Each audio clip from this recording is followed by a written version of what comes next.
Welcome to Unit 3, Authentic Assessment of the Affective Domain.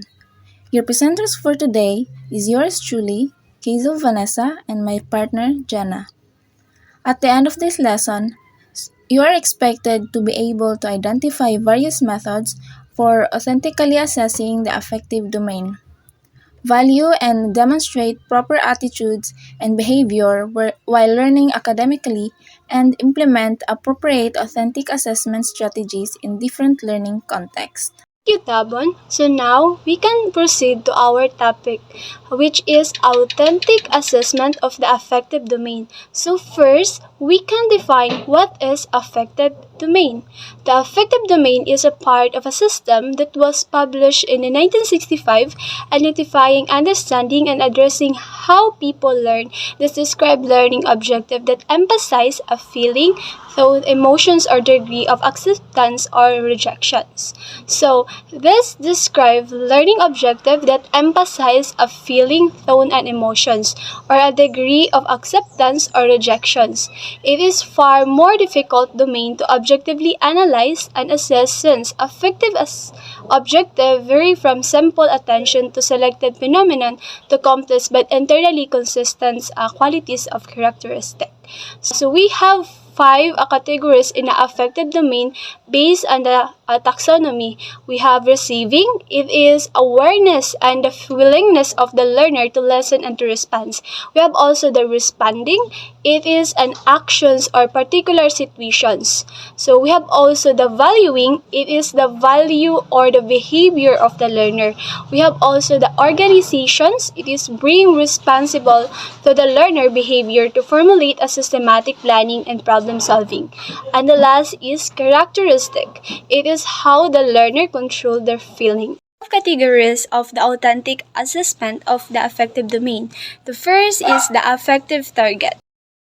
Attitudes is defined as a mental predisposition to act that is expressed by evaluating particular entity with some degree of favor and disfavor.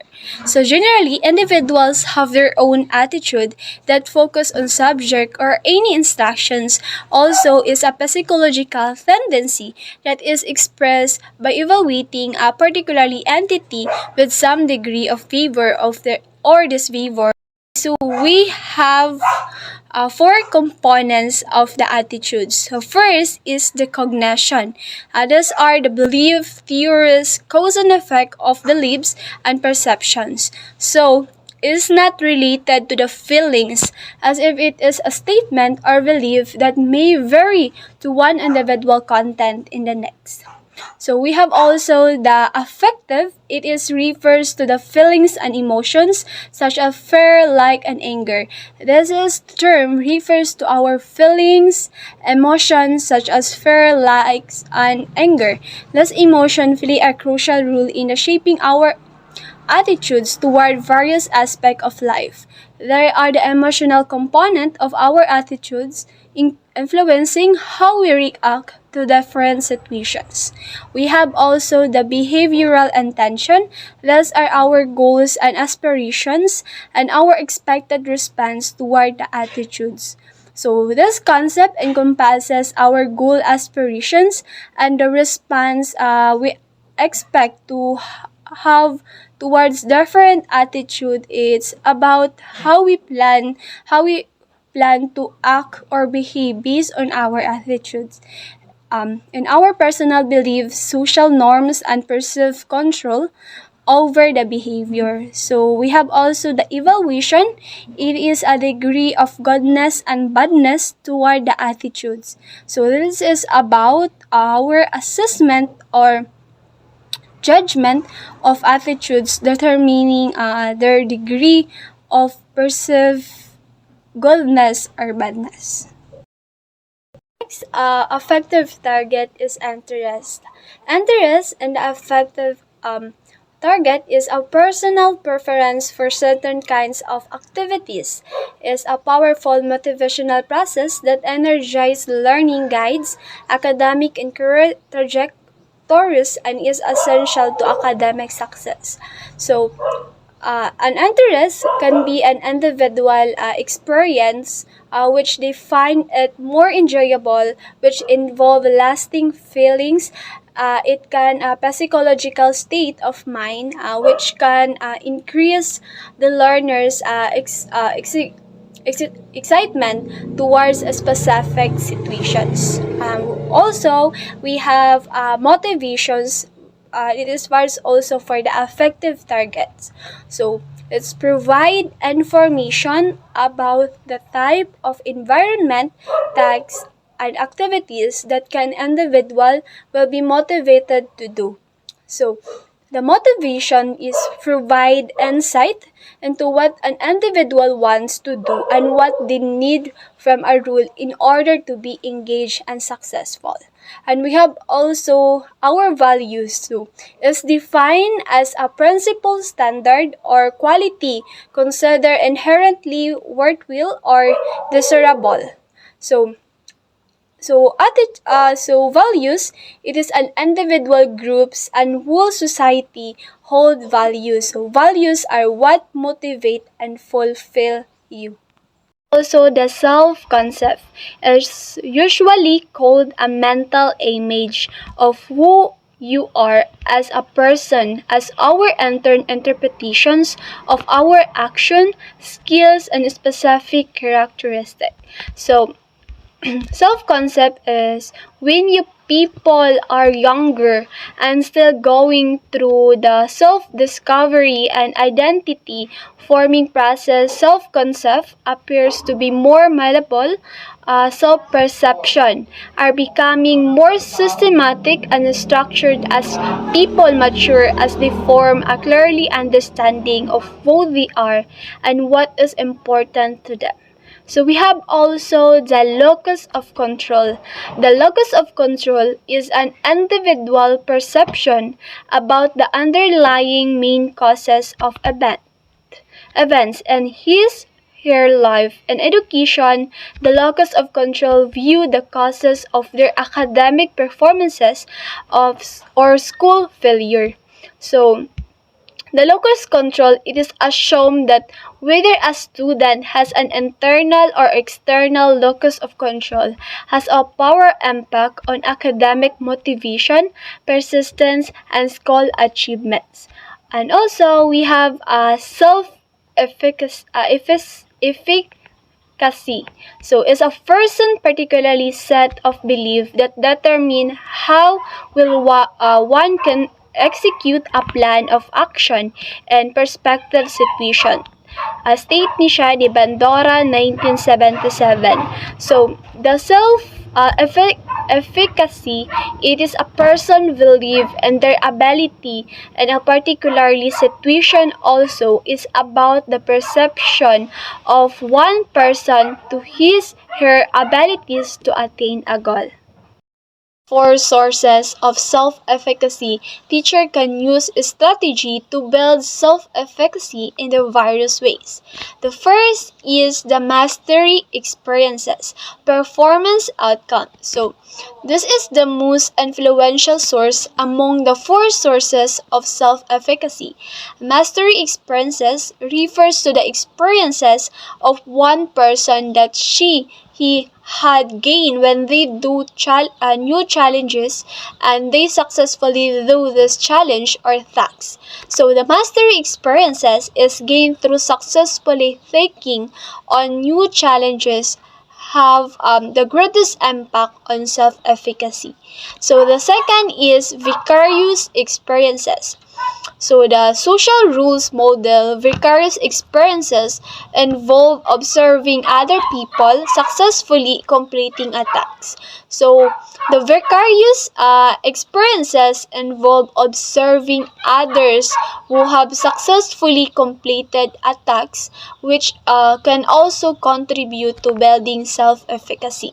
So the third is the social persuasions. Social persuasion is one of ways to build and gain self-efficacy, receiving positive and encouraging feedback from others. Social persuasion is such as receiving positive feedback and encouragement from others is another way to develop and enhance self-efficacy. So the last is emotional and psychological state. The emotional, physical, and psychological well-being of a person can influence how they feel about their personal abilities in a particular situations. So, the emotional and psychological states, including one's overall well-being, can influence how they perceive their abilities in a given situations and impact their self-efficacy. One effective targets type is anxiety. So it's directly related to feelings of uneasiness, frustration, self-doubt, fear, or worry. So students who are experiencing anxiety can navigate unpack their ability to learn and enjoy their time in schools. Their time which may lead to social and behavioral problems, poor performances and learning. Poor self-care practice and low self-esteem. So this can include lack of engagement in this classroom, poor relationship with peers and teachers, and disinterest in pursuing passion and planning for the futures. So we have also the creativity. So creativity is a potential for anyone to be able to think of new and useful ideas, to look at a problem in a new way and find an original and workable solution. So creativity is a very important in teaching and learning because when the teacher is creative and innovative in creating different techniques in teaching, the student will be productive and studying and won't find the class boring. So creativity is help both side a lot of by many ways. Most of the student think that studying is boring because the teachers just focuses on the discussions itself. That's why it is important that a teachers will provide different techniques such as giving them fun activities related to the topic to make their discussion excitement. And the last type of the affective target is epistemological belief. So epistemological belief is the ideas we have about knowledge and how it developed and being constructed. So these beliefs are important as it affect our thinking skills, especially in decisions making process. There are different aspects that affect one's knowledge belief.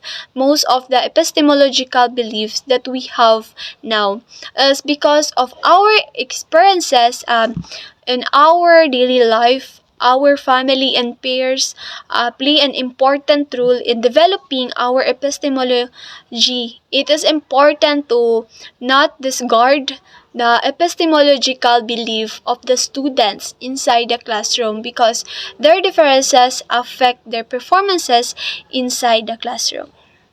The floor for the next reporter, Kazel Dabon, about the appropriate methods. Let's proceed to the appropriate methods. To properly assess whether your students have satisfied a subject learning goals, you must select an appropriate assessment technique. There are five types of appropriate methods. First is the written response instrument. This includes objective assessments such as multiple choice, true or false, matching, or short answer, essays, exam, and checklist. Under written response instrument are the objective test and the essays.